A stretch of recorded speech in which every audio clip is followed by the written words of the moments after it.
Antes era el centro administrativo de la región, una llanura llena de bosque y azotada por el viento. Aquí es donde inicia sus investigaciones Rainer Koppel. Al principio, Stoker situó el primer capítulo de Drácula en una llanura azotada por el viento. En este capítulo escribe sobre lobos y un vampiro en la cripta de una princesa austríaca. Incluso nos da una pista sobre el nombre del vampiro, Lenore.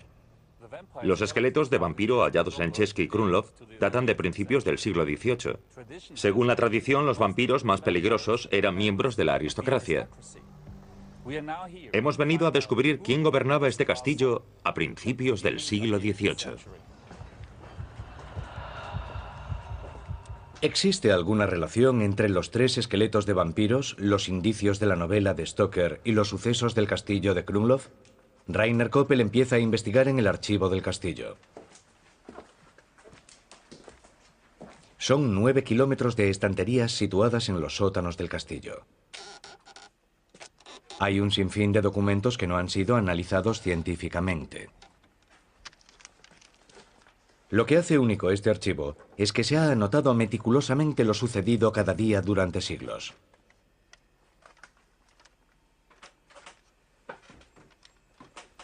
Es un tesoro de secretos. En su investigación, Rainer Koppel encuentra una coincidencia extraordinaria. Un nombre muy parecido a Lenore. En este castillo, durante la gran histeria de los vampiros, residió una princesa austriaca llamada Eleonor. Krumlov en la primera mitad del siglo XVIII, en el Barroco. Una época de grandes contrastes.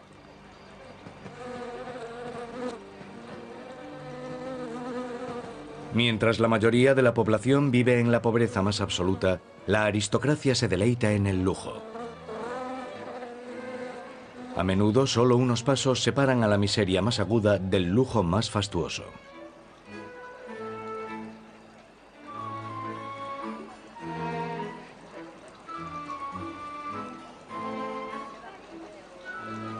Entre los aristócratas destaca la princesa Eleonor Amalie von Fraktionberg.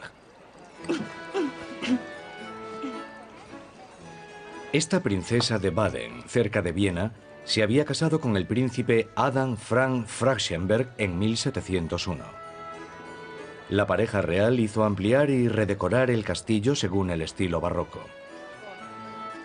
Era una vida llena de recepciones de gala y fiestas rutilantes.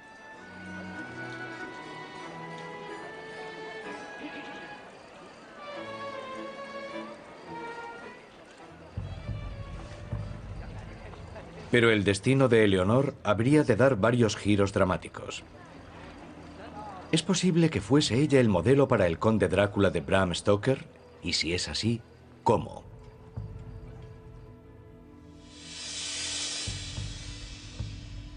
Existen pocos retratos de Eleonor.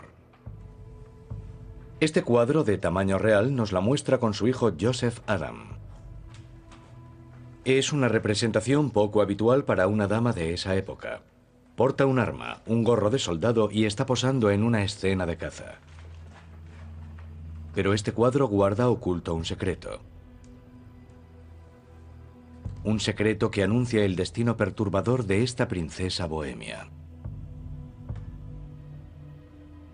En 1996, al restaurar la pintura, los expertos descubrieron algo extraño en la representación de Eleonor. El descubrimiento se ve mejor con una máquina de rayos X. Las radiografías revelan lo que está oculto bajo las capas de pintura de la zona del lienzo que rodea la cabeza de la princesa.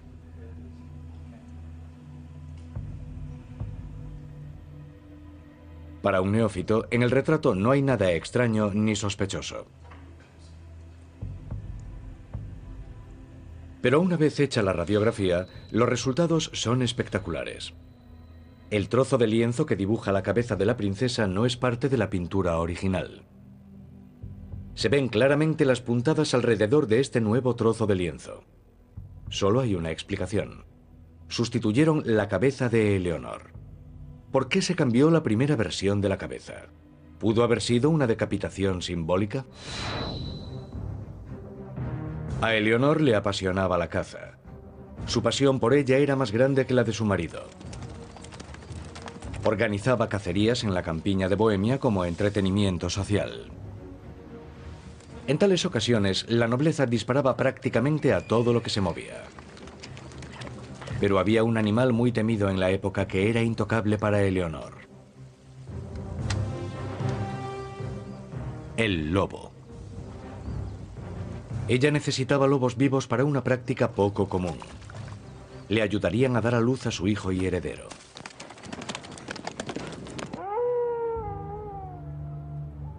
Eleonor trató de quedarse embarazada durante años sin conseguirlo. Recurrió a un método muy antiguo. Bebía leche de loba, que se creía que aumentaba la fertilidad. La princesa mandó colocar jaulas en palacio para que criasen los lobos capturados durante las cacerías. Después se ordeñaba a las lobas, tarea nada fácil. Cuando se ordeñaba a las lobas se oían sus aullidos en toda la ciudad. Fue solo la primera de muchas prácticas extrañas que el pueblo asociaría con Eleonor.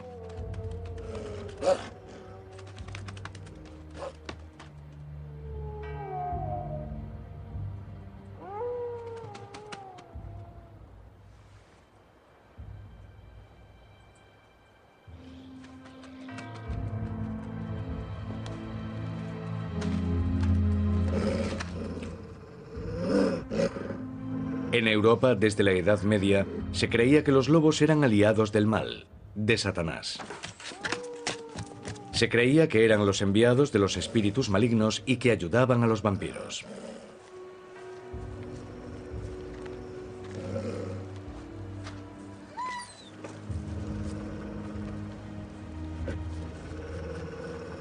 Se les atribuían distintos poderes. Se pensaba que su leche fortalecía el sistema reproductor femenino y facilitaba el nacimiento de varones. Era una creencia basada en la leyenda de los gemelos Rómulo y Remo, fundadores de Roma. Según la leyenda, los amamantó una loba. Y los médicos del siglo XVIII creían que había una conexión entre la leche de loba y la descendencia masculina.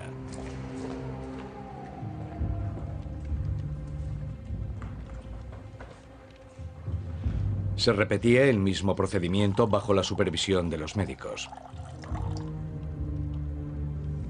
Eleonor bebió esa leche durante años. Tal era la presión para dar a luz a un heredero.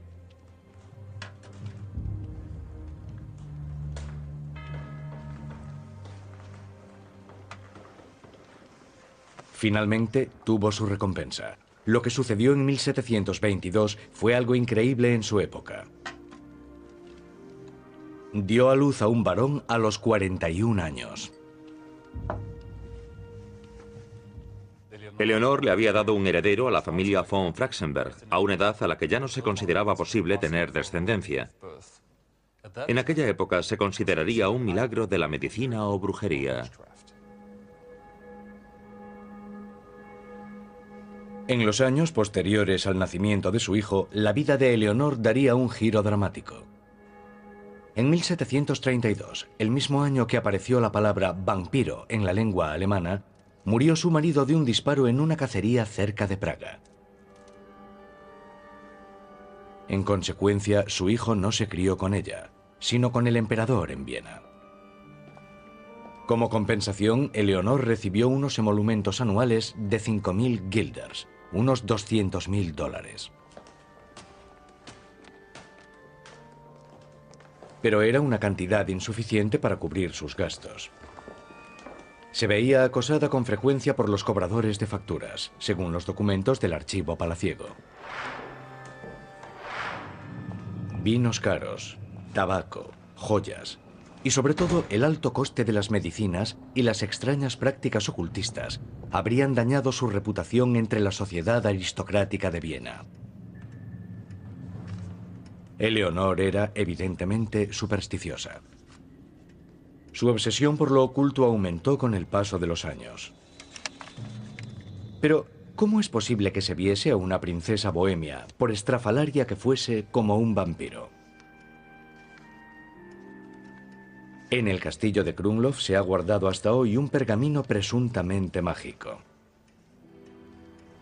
Este pergamino contiene símbolos y conjuros para ahuyentar los malos espíritus. Se copiaban los símbolos y se colocaban en los lugares donde el dueño necesitase especial protección. Era un rito asociado normalmente con los tratamientos médicos.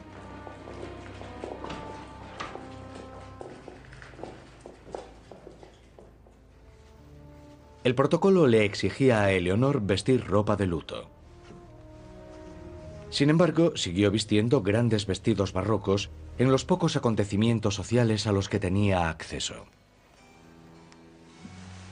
Casi todos eran visitas a sus médicos. Eleonor se deterioró físicamente en los años que pasó sola en el castillo de Krumlov. Recibía visitas constantes de los médicos para aliviar sus males. Entre ellos estaban los médicos más importantes de la época.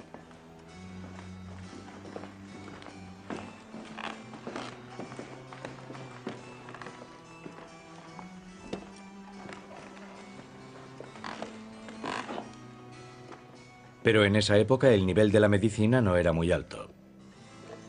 El tratamiento más frecuente eran las sangrías. Así se purificaba el cuerpo y se expulsaban los humores malignos del sistema. Era todo lo que podía ofrecer el estamento médico.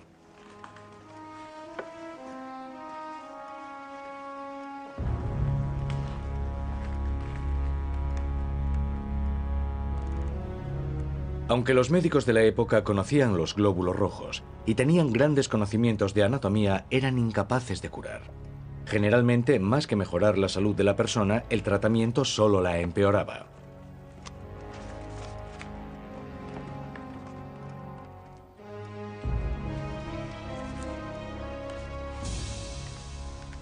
Los galenos del siglo XVIII se movían en una zona gris, entre la ciencia, la superstición y la magia.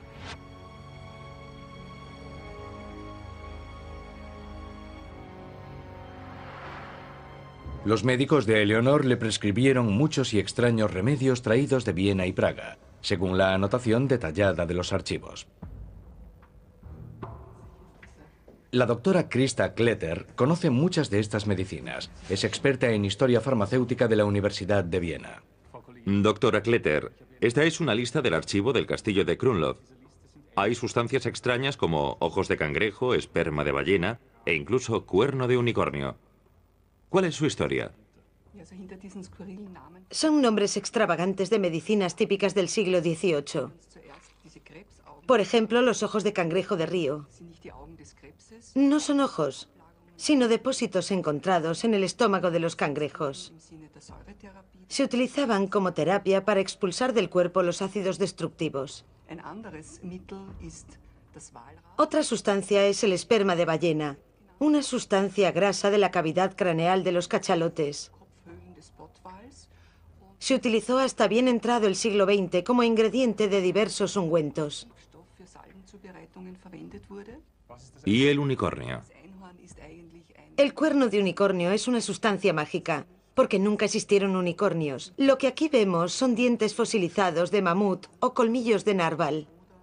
Eran muy populares las pociones mágicas. Se creía que intensificaban la potencia de las medicinas. ¿Cuáles habrían sido sus dolencias? Probablemente soportase graves dolores por culpa de los cólicos. Lo que no parece normal es la gran variedad de medicamentos. Es un número increíble para aquella época.